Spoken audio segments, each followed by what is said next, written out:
Welcome back. Welcome back. This is the People's Voice. I am Trey Evans, and I am the People's Voice. Thank you again for checking out the podcast this week.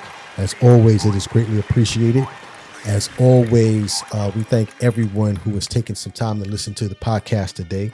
We do understand that you could be utilizing your time to do something else, so we are appreciative of you taking that time to spend with us.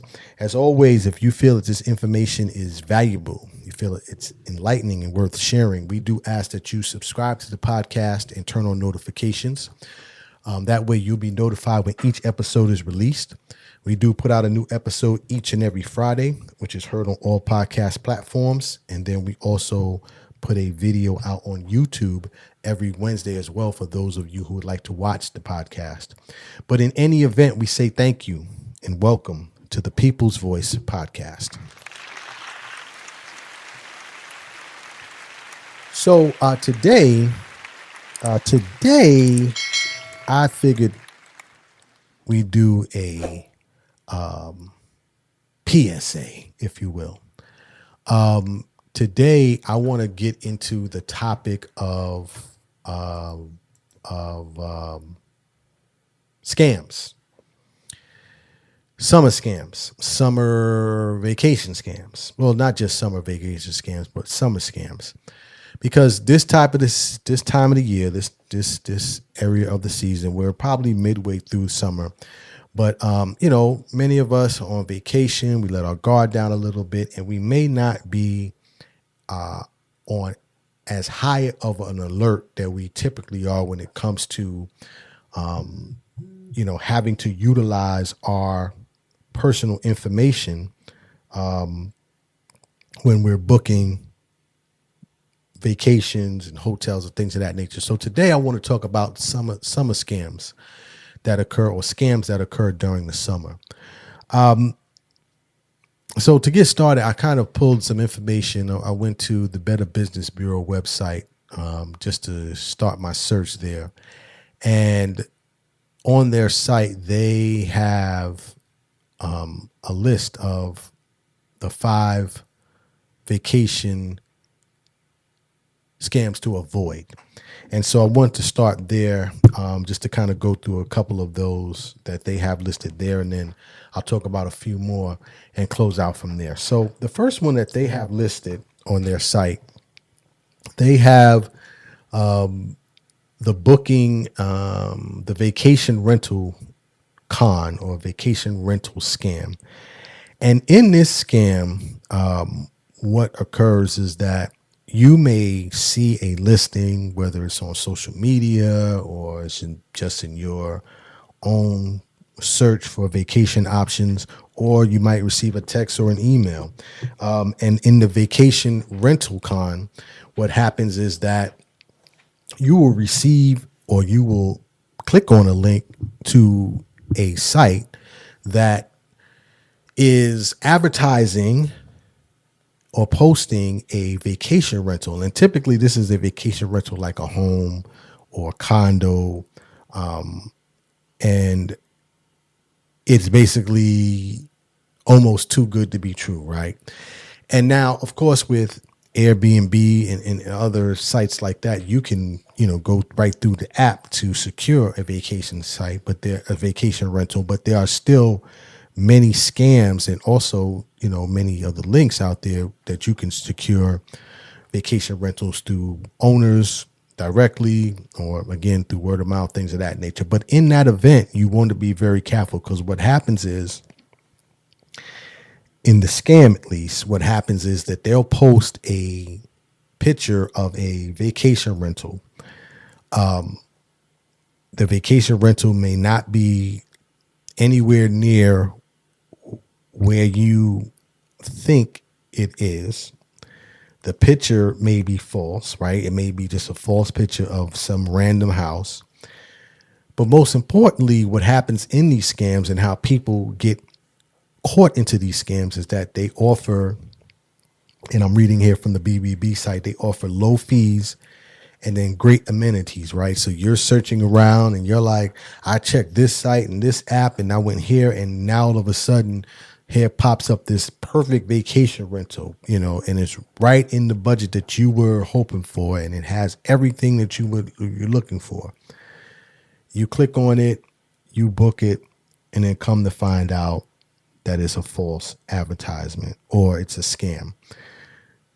The best way to avoid something like this is that you, first of all, you want to do your research, right? If you see something pop up, go on the web and, do a search to see if that's the house, right? I mean, the beautiful thing about Google and other search sites is that you can go right to the location and see, okay, what does it look like?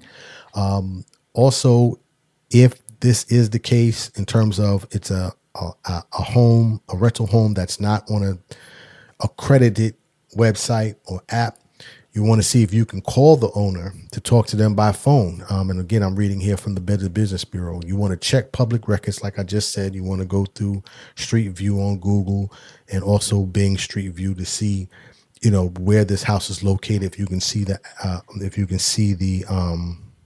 actual address. And then here on the BBB site, the Better Business Bureau site, it allows you to do research on vacation rentals through the Better Business Bureau website. So that's just, a couple of things that you want to look out for, and then also some tips about how to avoid that when it comes to vacation rentals. The second one is the free vacation scam. And in this scam, what happens is you will receive a text message, an email.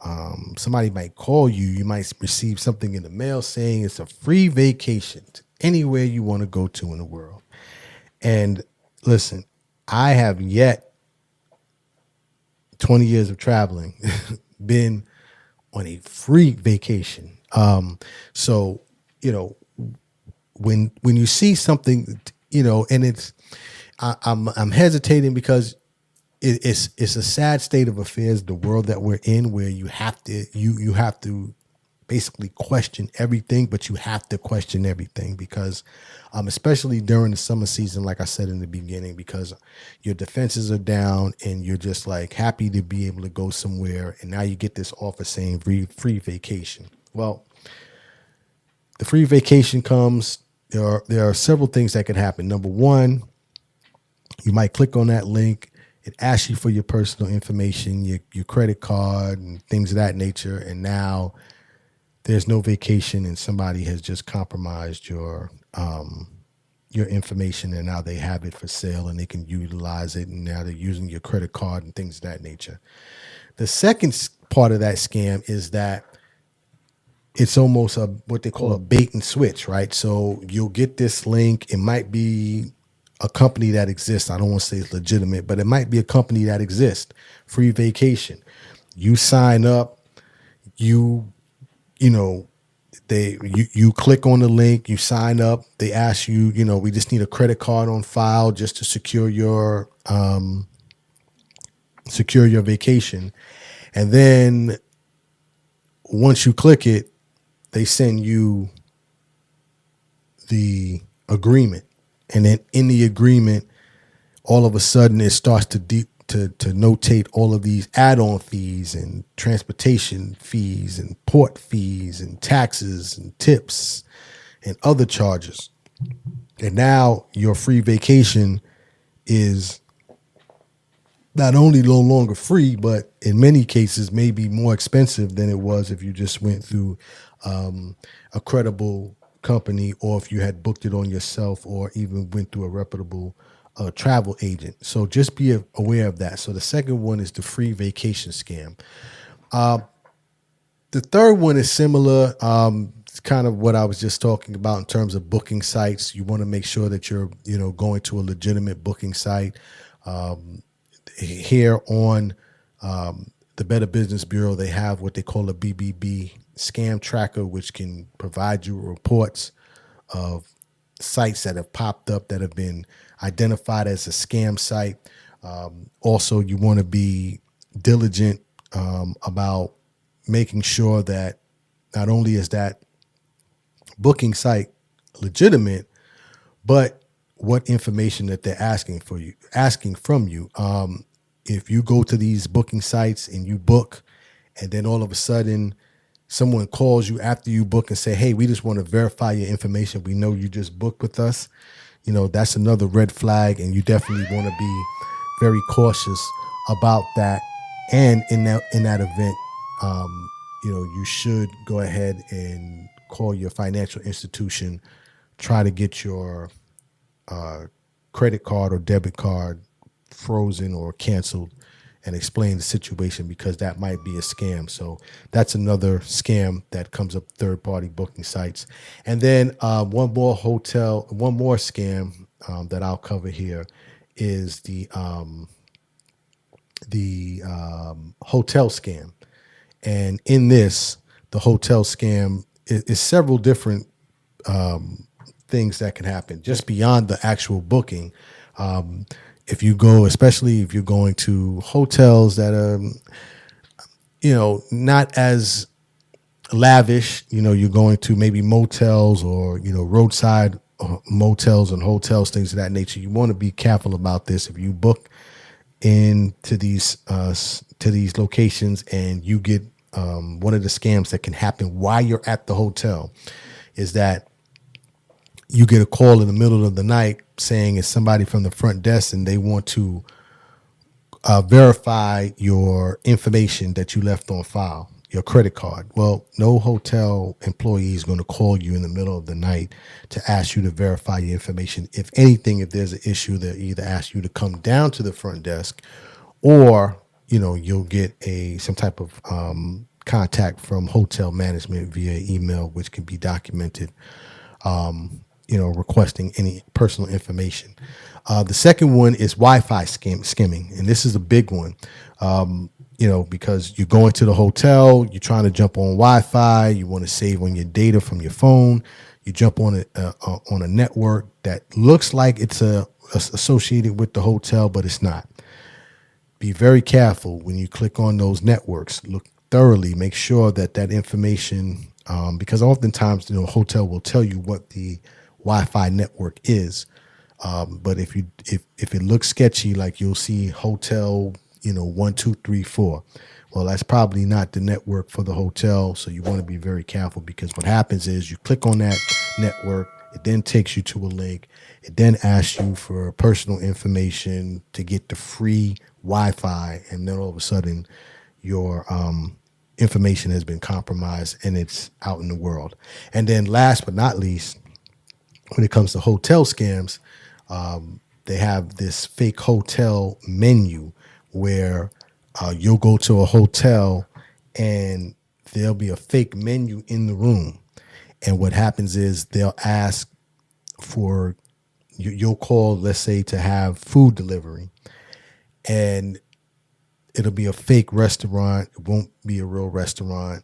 They'll ask you for a credit card information. You give them that information. Not only do they have your credit card information, now food never gets delivered, and again, your information has been stolen. So that's another one to look out for while you're at the hotel. And again, I'm not, we're talking about certain levels of hotels, but we all travel, and I've stayed, at the roadside motel, and I've, stayed at, diamond class hotels. So I understand that, there are different levels, but just be aware of when you're traveling that these type of scams exist.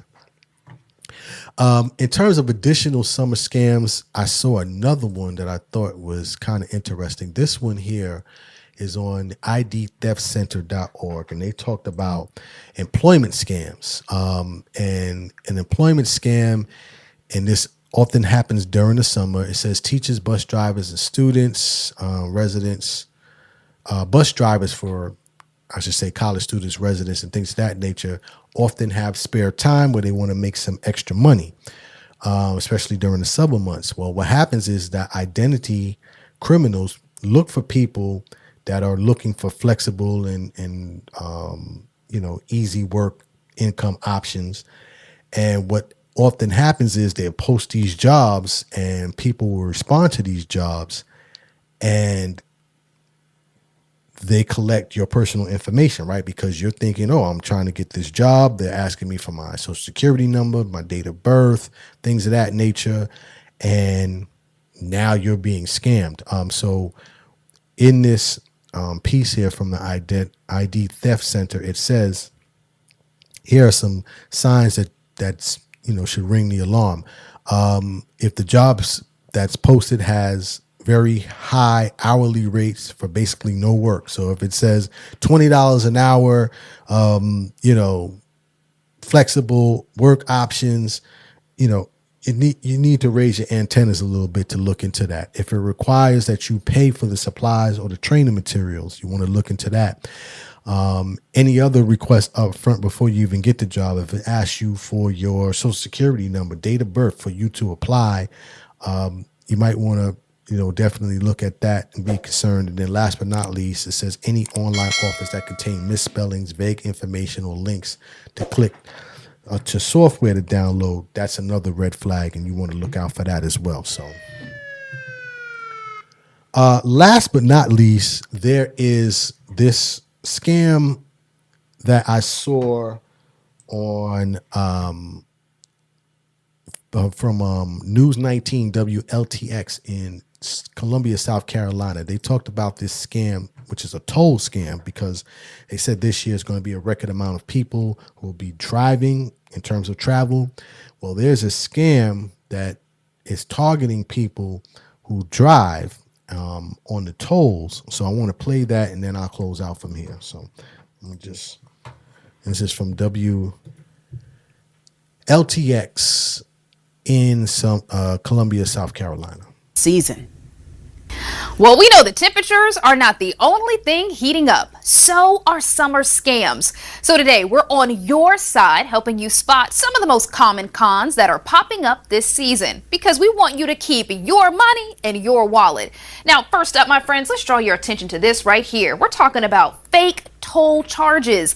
The South Carolina Department of Consumer Affairs says crooks are targeting drivers this vacation season with text messages pretending to be from a tolling agency. They claim they are overdue toll charges that you need to pay. So be careful of that one. It's a scam. So just again, as was reported there, you get a text or an email saying that you have overdue charges for your tolls, or you have overdue payments, and you know that you haven't gone through certain areas, or you haven't an easy pass or an electronic